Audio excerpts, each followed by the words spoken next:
Hello, welcome back to the Speaking of Tea podcast, where we talk about all things tea, poetry, and the lifestyle surrounding the two. I am your host, Rochelle, and today I will be drinking some of the famous Lapsang Souchong. I'm sure it's made it into an episode before, but today I decided it's the day. Partially because with my garlic toast this morning, I had some smoked Gouda cheese on it, melted into the garlic. It was so good. So then when I looked at my tea selection, I was like, Lapsang. All right. All right. So I'm going to get started with showing you these nice black leaves. I'll be honest, it's nothing too, I spilled them. No. What a start. Of course. Can't get a good angle on that without spilling.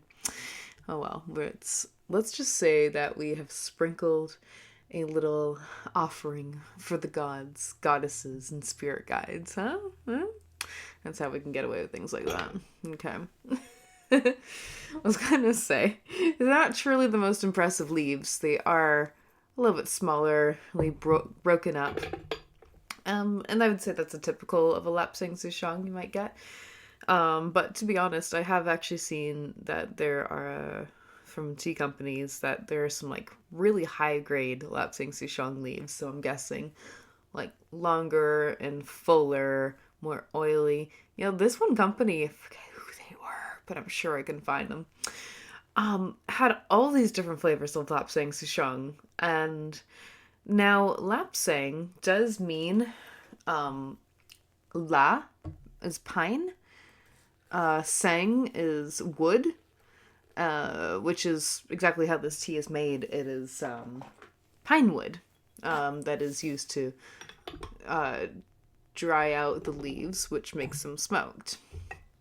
So that's why I'm wondering if all of them are smoked or not. They probably are. And Souchong just refers to a smaller grade of leaf. So, yeah, realistically, I guess I can assume that it's all smoky based, but then there's like different flavors. Because I'm only stumbling here because I swear I remembered something about strawberry, like smoked strawberry lapsang. I don't know. Anyway, they did have a variety of higher grade, leaves, anyways. So someday that's where I'm gonna have to go and shop and explore because I do have a deep love of lapsang in my heart. Ah, reminds me of the old tea house, the tea lounge back in London, Ontario, where I worked and where I really learned about tea. When the customers there, Jim, who loved to tell stories, I made my own little story about a band that was playing regularly, Sky Alert. I think it was Sky Alert. And made a little like story about them playing and there being lapsang smoking and then like me playing the drum with them because they kind of held an open jam style. Me playing drum with them like kind of felt like drumming around the campfire, and it was like, I think I played the metaphor really well. I'll have to, I don't know, maybe find that piece and possibly attach it to the description of this podcast in case I remember to do that. In case you want to read it, it's more truly there. Oh, anyway, I'm gonna make this first steep because I have been awake for a while and I do need some tea. Okay.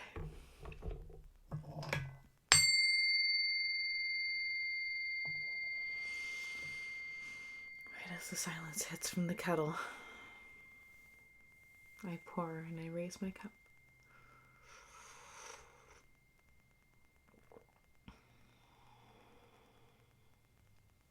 Oh. Oh. Oh, that mends the heart. Oh.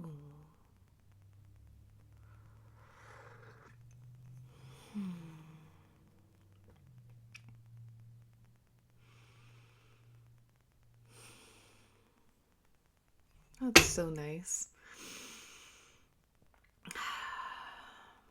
You know the drill. If you're hanging out with me during these moments of silence, pour yourself a cup of tea and enjoy with me.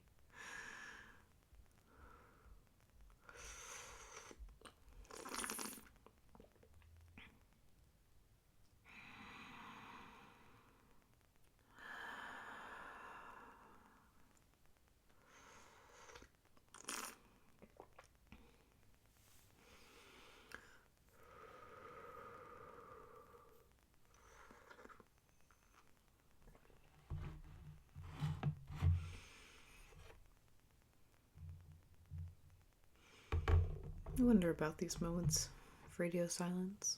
Good, bad, different. Are you enjoying it? Are you watching me drink? Are you taking that time for yourself? This is me taking time for myself. Excuse me, I haven't done Gong Fu Cha for a little bit. I did yesterday, actually. But I did actually get roped. I got roped into some work recently. I started working for the census, and it made me go out and work walking door to door, dropping off letters and stuff for people to fill out the census. Might I admit here, because no one is going to come here and listen and find out, that I never received my own letter in the mail and I didn't fill out the census. Oops. I mean, does it count that I'm employed by them and they can very easily keep track of me? I pay my taxes every year. I don't know. Now might have actually been a good time, because the census is also, it is for a varying level of things, but it's also to find out the population count and to then provide different kinds of services, or, well, not just to provide, they don't throw up a hospital in a day, but if they know that there's an increasing amount of people and everything, then they might need another hospital, or they might need more daycares and schools and different kinds of facilities for people at varying ages and everything. So may have been a good time for me to add it. I don't know. Since I didn't actually see what you fill out. But if to write that I am expecting a child and that there should definitely be, I mean, there are schools here. It's not like I need to write some petition, and if I didn't have any schools around where I live, I would move. So, I don't know. Does it matter? Probably matters. Oh well. I'm gonna keep drinking my tea and hide out in my corner of my house and hide until they come and ask my household and then ask me why I didn't fill out the census when I am one of the most very aware people. All right, I'm done. Oh. It was a good job, though. I got taken out to stay in Tofino, and I was put in a nice hotel there for 4 days so that I could work a certain area that was nearby enough. It took me an hour to drive into that place. It's called Salmon Beach. And it's basically a lot of vacation homes. People can't live there all year round or whatever, but which was the interesting part about me bringing census to them. So, but yeah, it's very, people have their boats and their outdoor stuff and different levels of cabins or houses or RVs, or it's a very interesting place to just spend some time around. It was right there on the ocean, or if it's the sea or whatever, but it's all coastal. Beautiful views. Slightly disappointed I didn't end up seeing a whale in the distance during those days, but I feel like you have to kind of get lucky. But if it's not the same kind of open water, then maybe there just wasn't really a chance. But anyways, I enjoyed my time. And I spent an evening, I guess just like an hour, watching the sunset at the beach in Tofino. And by watching the sunset, I mean, I think I missed the sunset and it was just kind of like, the aftermath of fading light. Ooh, I like that line. The aftermath of fading light. Ooh, is my journal here? Quick pause from the podcast. I gotta write that down. Live writing. Oh, dude! Oh, it fell out! There's a toonie in here that my partner put into the journal. Said, you get it once you write in that page. I told him it's just gonna fall out when I open the book. That did happen, so there we go. The aftermath of fading light. I know I come up with some good things during this podcast sometimes. I need to go back and write them. I've probably had that moment before. Where is the toonie? It doesn't matter. The one time I actually did go back and I transcribed a whole bunch of what I was talking about when I was introducing human error a couple podcasts ago. Because what it was just coming through as I was talking about it was, very smooth and well delivered and thorough, more so than the different bits that I've written about. Because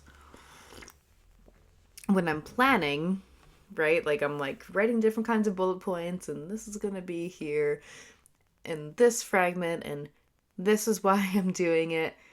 And it's in opposition to the way that others are doing things. You need some amount of opposition, obviously, to stand out, build your own thing, right? So it's kind of working through details like that, but when I spoke about it in the podcast, obviously I was delivering the message a lot better. So then I transcribed what I wrote in the podcast, said in the podcast. Yeah, so I don't know, that was helpful for me to then develop the webpage. About human error, I did not launch it quite as planned. I don't know. A few things came up for it. It was almost the perfect time. And then also, I was kind of coming up to my baby shower happening. That would be 2 days before my launch day. That was supposed to be May 4th. And I don't know. I guess I was definitely way more focused on the celebration of my child, than for the introduction of my new, membership program. I don't know, being a creative person and having so many plans and ideas, which is exactly part of how I was designing this, to say, I'm here for you, and I can guide you and I can lead you. And I understand what it is to have many passions and not know what to do with them. Well, I knew exactly what to do with it. It just didn't quite... it wasn't quite the right time, And that's okay. I was also starting up a whole new plan to start bringing in vegan foods, snacks and pantry items and this and that in through MeccaTea. So that is actually happening now. I'm building up my wholesale list, or by the time this releases, it will be there, just the beginning stages of it. I was really drawn in by finding that they had Noble Jerky. That is a plant-based jerky that I loved, that my local store stopped supplying, and I was sad because I would go in there for my snack. But then I found out, hey, I can wholesale from here. I can provide the vegan snacks locally, and then it can also be something that goes along with buying some tea. Perfect. Mwah. And that way I get jerky in the house, which is the most important part, obviously. But, short fuse, right? Once I start loving that, and then I'll move on to something different. But since I have access to all of these products, which, everybody does in their retail store, since I have access to all the products, I get to enjoy whatever I want. kinds of chocolate bars too. Oh, it's so awesome. Dude, I'm so excited. So yes, MeccaTea is going to start supplying vegan products. So that is an exciting new chapter. I I love that I'm going to start doing this. It's also because there's no other place locally that sells like just vegan products. You know, like when you go to a grocery store or like some specialty store, you'll still find your specialty vegan stuff beside the pork chips. Okay. All right. I mean, yeah, whatever. They're separately packaged. There's no cross contamination, but you still always really have to check the packages to make sure that there's not going to be an animal product in it. Uh, you know, the brand, so you can just go and pick it up, right? But when you are just like searching, it's just like it is a bit tiring to always have to have the brain alert. So by me supplying tea and only vegan products, you're safe. It's so simple. Right? And that, I mean, also goes for anybody who's just simply non dairy because of lactose intolerance. You just know there's not going to be any dairy. Simple. Boom. Bye. Yeah, so that's exciting. Today is Thursday, May 14th, and it's our local monthly potluck later today. So that's also what I'm preparing for, is to have at least a little list that I can start bringing out to people. Say, hey, I'm going to do an order soon. So, voila. Work on that. Gonna bring in some more tea soon too. That's exciting. Yeah. Yeah, it is.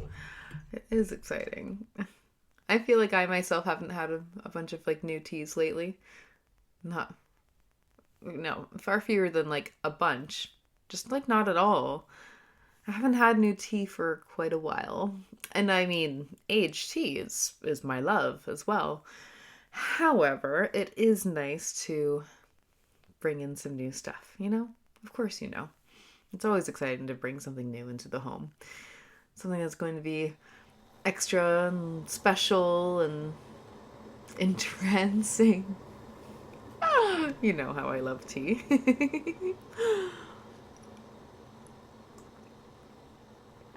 Oh, yeah. Back to the idea of the baby shower. I kind of wanted to talk about it on the podcast and also finish doing some writing about it. With all the stuff that's out here in front of me, obviously you see this background, and what I'm seeing is a whole bunch of gifts, and it's so beautiful. I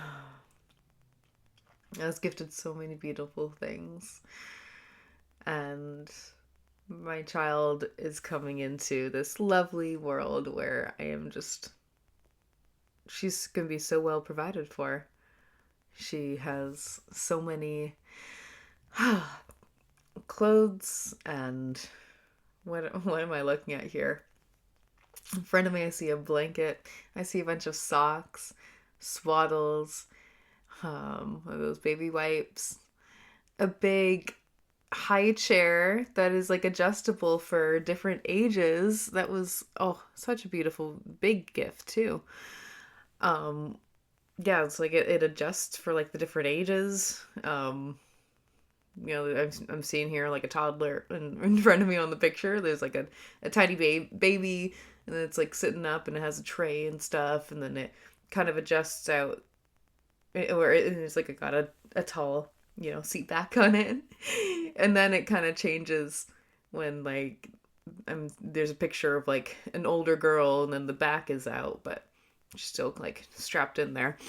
So I don't know. We'll see when we start getting into it, but I'm pretty sure I don't even use it for they're 6 months. Oh yeah, okay, yeah, 6 months in, because it's for when they can sit up.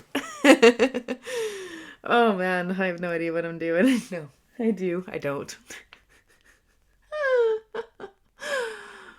I'm not around babies. All I know at this point is that I'm gonna be there for the baby all the time, and I'm gonna be cuddling and feeding it and holding it and laying it down to sleep and changing diapers, and caring for it. I think that's all my responsibilities. Oh no. Again, motherly instinct is going to kick in. Oh, and I am so excited for her to be here. But wow, the journey of being pregnant is just so something else. Really something else. If you don't know, I've been writing about it in my my Substack. Well, I'm calling it a blog. They call it articles when I write and post them. Whatever. I'm calling it a blog. But yeah, I've been writing about it for months now, and just kind of giving little updates or things I want to remember or things I just want to make note of, I guess, and maybe eventually turn it into like a little book for her, the kid, but also make it into a book that's for maybe people who are looking into having children. And as I even explained to a girl, it's not just for people who want children or whatever or interested in it. Because basically this girl is just like, oh, you're the one who wrote that. Okay, because we're connected through, different friends and stuff. So she's like, oh, okay, you're the one who wrote that. I kind of stayed away from it because I'm zero interest in having children. I'm like, fair. But it can still be for you in this way. And I explained it like I have liked a lot of songs about heavy drugs. And I don't do them. Like, I don't do hard drugs, heroin, no way, However, I have really enjoyed music that's been about people's experiences of these things, because it gives me a glimpse into their world, into that experience.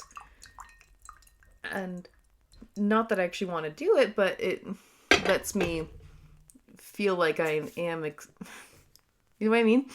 It's like reading a good book. You experience and have empathy for the characters and everything. So by listening to those songs, then I get to have that experience at least a little bit, because someone has so well expressed it, and with music you feel it even deeper. So that's how I explain them. Like, if you're not even into having kids, then at least you can sorry, interruption. At least you can read it and fulfill that experience in a way, because I am sharing it with you. So that's how I'm gonna put it. That's how I did put it, and that's how I'm putting it for you, if you are listening and in the same boat as her.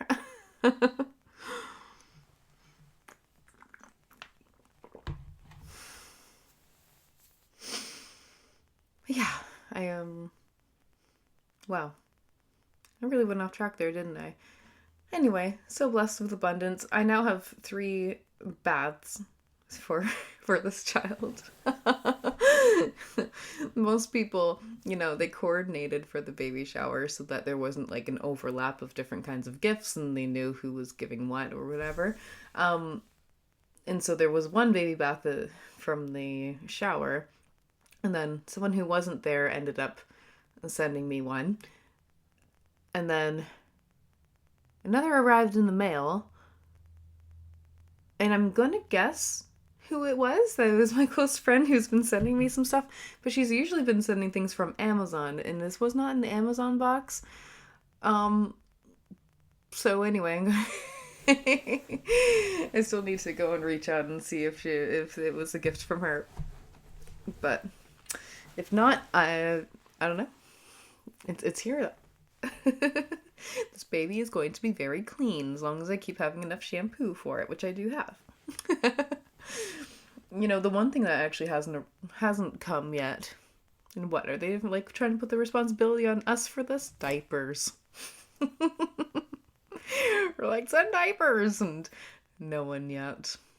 I do have like a set or two my mom brought earlier when she came to visit, but they were for, I don't know, something a little further on. They're like a size, 1 or 2, whereas obviously I need a 0 at this point. So anyway, oh fine, we had to get our own. We will anyways, obviously. Apparently they go through up to like 12 in a day. I mean, like, what? This thing is tiny. All it's gonna do is drink my breast milk and just like pee it all out, like, immediately. Like, okay, way to hold your own.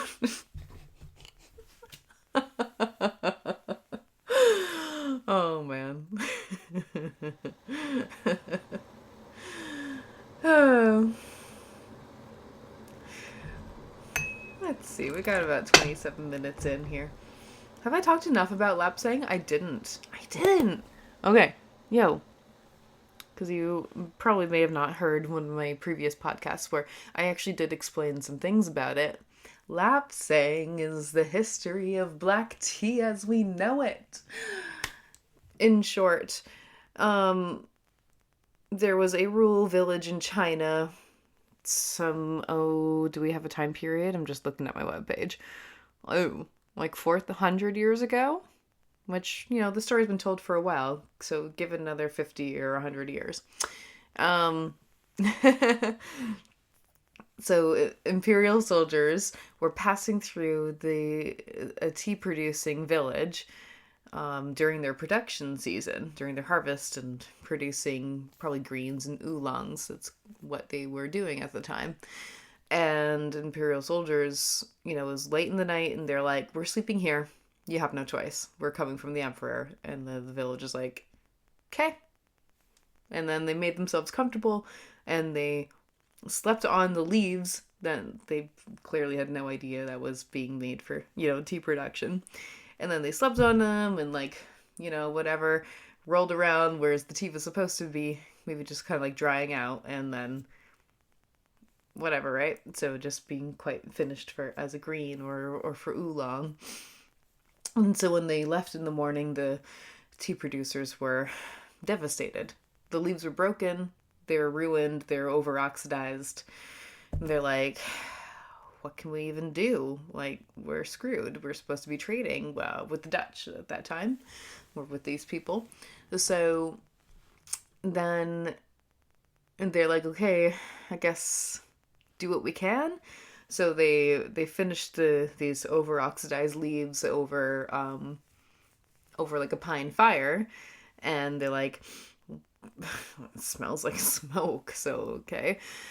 Anyway, they brought them out to the Dutch, and like they had a lot less than they would normally. But then the people they're trading with smelled it. They're like, "This is absolutely amazing.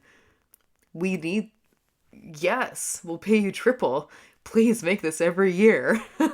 So then they did, and then that's how black tea came about as a style.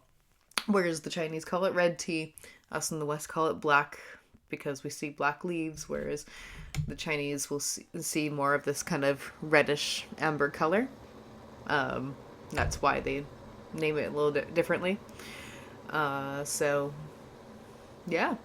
And then all sorts of different ways of producing it, grew over time, obviously, as other people discovered and made their own choices in production. So this is a particularly very smoky one that they really smoked out, whereas other styles will be baked in ovens more intentionally so that it's not influenced by the smoke. So voila, that's black tea in a nutshell, where Lapsang had its hand in, or big hand or history or legend in the creation of it. Oh, and fun fact, the Wuyi Mountains, where the tea is produced, like at least the one that I have here, and probably largely, I guess, produced. I don't know. I haven't been to China, so I don't know everything. The Wuyi Mountains, that's Wuyi, literally translates into English as Mountains of Warrior Barbarians. Hey, don't you turn off on me just because I haven't stooped in a while. I'm probably fine with this for a while anyways. Mountains of Warrior Barbarians. I had to say it with more oomph. So, there we go. That's way for me to deflate that emotion. There we go. I just make fun of myself sometimes. It's fine. It's fun. All right. Summary, what did we talk about? Talk about lapsang, of course. We talked about human error. We talked about the baby shower. I do want to pull an oracle card, and I meant to talk about, I just had it, it's going to come back to me, the MeccaTea room.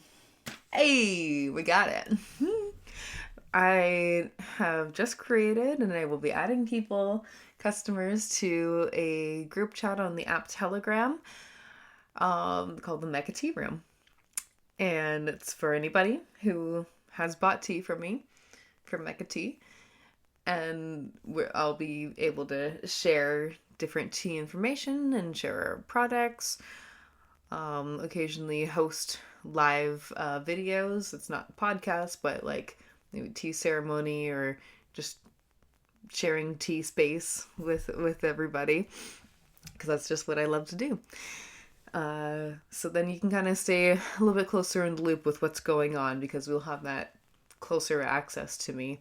And it's just different from writing a post online saying, here's what I've got.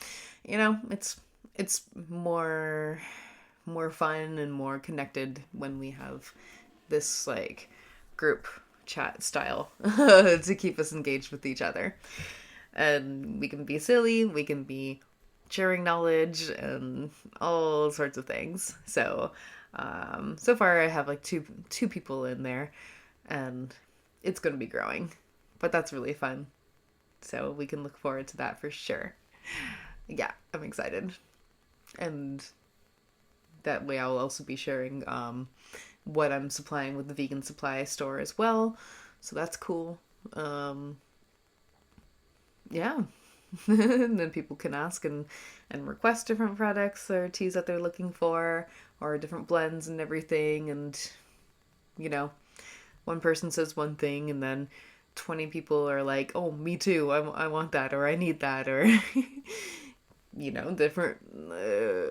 When I like had the tea house open and there's like a tea of the day, it wasn't only if I was serving a tea of the day, which I usually had a sample going, but also like 3 or 4 people would be coming in and be like, I'm looking for this. And I'm like, cool, get in line. Join the club. It's really interesting that people tend to be wanting the same thing at the same time. It's like, okay, so it's lapsang day. Okay, it's easy breathing day. Cool. That's just the way it is. That's awesome. So that's great. If definitely reach out to me. I guess I'll leave my email in the podcast description here, that if you are interested, all it takes to join is to buy a bag of tea. That's it. So, or I guess if you join Human Error, you can also join the MeccaTea room because Human Error is all encompassing, right? It's about tea. It's about spirituality and being in business and media awareness as well. There's a whole bunch of things that are going on in that. But so if you're looking for more specifically the tea room, so that, I mean, there is a chat space in Human Error, because that's also like partially being run through Telegram. So there is a tea chat space as well as other channels that we can have different types of discussions. I'm breaking that up so that we can not overlap conversations in the wrong places, kind of thing. You know, it's kind of like when you like when you are texting your friend, but you also have a separate conversation on Instagram and a separate conversation on Telegram. It happens. We all know this. So we can have separate conversations in the same, membership. Uh huh. Uh huh. Got it. Okay. I'm gonna draw an oracle card now. I have no idea what kind of energy is going to come from it. But of course, I pour my cup of tea first. Which is the last one, apparently, because the kettle decided to turn itself off. I'm fine with this. It's probably all steeps through. I had an extra set of leaves because I was sitting on the side. I'm like, I just don't know if the tea is going to... Well, for one, I'm just mocking myself. Now I'm like, I don't know if, the tea is actually going to last enough steeps, Gong Fu Cha style. I don't usually steep lapsang like this. And so I was like, okay, if I run out of steeps after the third steep, and it's all kind of washed through, which is insane because it's lapsang, so it's potent and always has a smoky flavor to it. But I had an extra set sitting here on the side, just in case. And well, because, I spilled some leaves in the beginning, so... Damage control. Alright. Sip. Cut the deck. Oh, and so this is the Crystal Medicine Oracle deck. So let's see what we got. Rebirth, it's so pretty. There's cherry blossoms on it. Rebirth, spring, and Shiva Lingam. Yeah. For those on the YouTube camera, isn't it a pretty card? I love it. Oh my god, just one more thing of the baby shower. It was just so pink in there. Cherry blossom decorations all over. I was in love. I was so in love. My girls did an amazing job putting it all together. Memories forever. There are pictures. And a nice big photo wall tapestry of cherry blossom. Anyway. Oh, not my journal. The book. Let's see what this number 21 has to say. Rebirth. Because this is for you, listener, and myself. All the energy of the collective who is here to experience it. All right. You have called this card today as confirmation you are currently undergoing a time of rebirth. This is an opportunity for you to shed your old skin and old ways that are no longer serving you, and a time to birth deeper aspects of yourself. This is a natural part of life, when the old is no longer required and an opportunity is offered for you to birth into a new state of being or consciousness. Do you feel like the universe has pulled the carpet from under you and all you used to know is no longer working? Is there a dead end at every turn? Are you being challenged by situations and people around you? Are you experiencing a stirring inside and noticing your tolerance level has decreased? Ooh, yeah. These are all signs that a rebirth is in order. It can be uncomfortable, and when you are encouraged to let go of aspects of yourself you may have thoughts kept you safe. You are encouraged to trust in the guidance of your own soul and surrender to a deeper sense of yourself as you fall into the fire and rise from the ashes. It is a powerful time in your life, so make sure to honor yourself in this sacred time of expansion and growth. Be still, listen to your gut instincts, and follow the path of your heart, even if it scares you. Make sure to listen to your own wisdom and dance to the beat of your own drum. Nice. Personally, I have also been feeling like, I don't know, maybe a detachment of certain things around me and not having as much shared interest in different things. I don't know. I'm being very particular in moments with this pregnancy, but there's probably reasons for that, so I can tune in. That's what I heard actually about pregnancy brain, is that you're not responding to social signals and stuff as clearly and everything because you're really tuning into the baby. It's happening like a medium amount. It depends on the moment. Anyways, the medicine is spring. Spring is the season between winter and summer when the weather starts to warm up and things come to life. Animals wake from their slumber and the plants and flowers start to grow and blossom again. Spring offers the energy of new beginnings and rebirth, when the seeds of intention you have planted throughout the year start to manifest and come to fruition.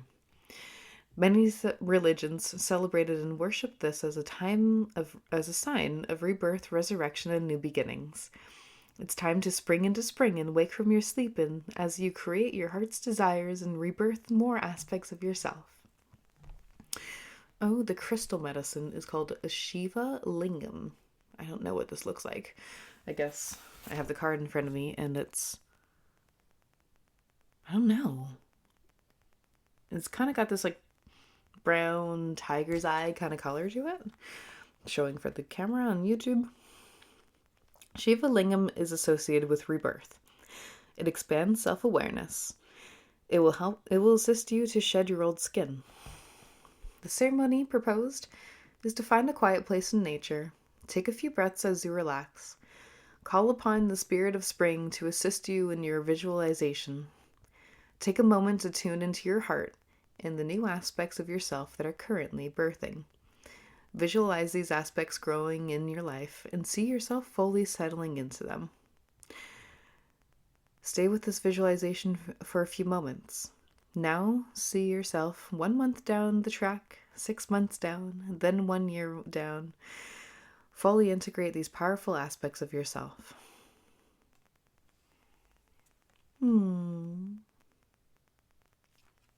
That's beautiful.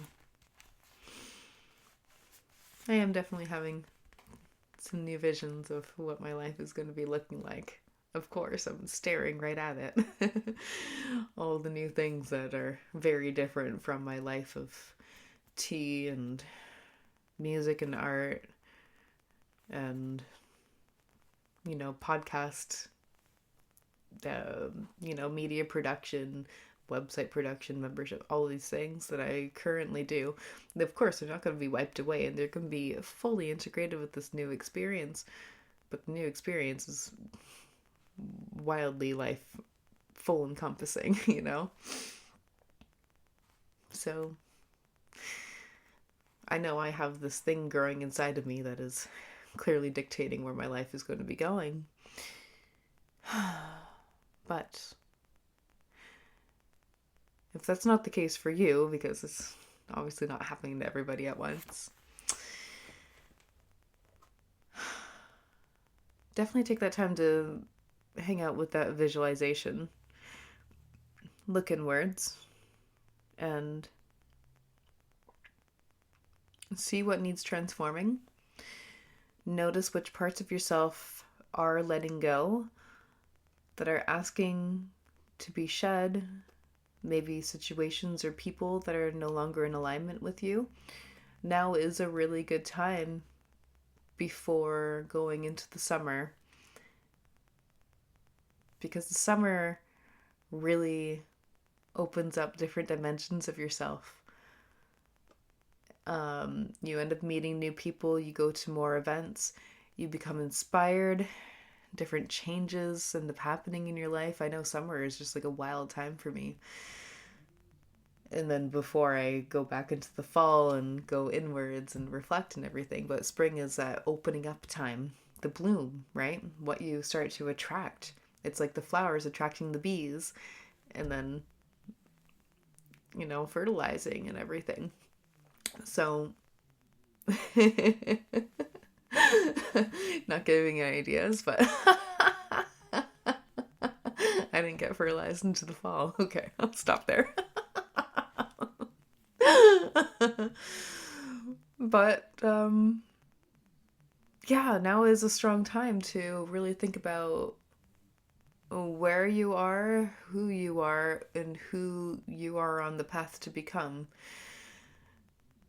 And sit with that in these moments of rebirth and bloom and inspiration before breaking out into the newness of the world that is coming soon. And of course, experience the present moment in its truest and deepest forms. Okay. Have a lovely day. Enjoy your tea. Try Lapsang Souchong. Bye.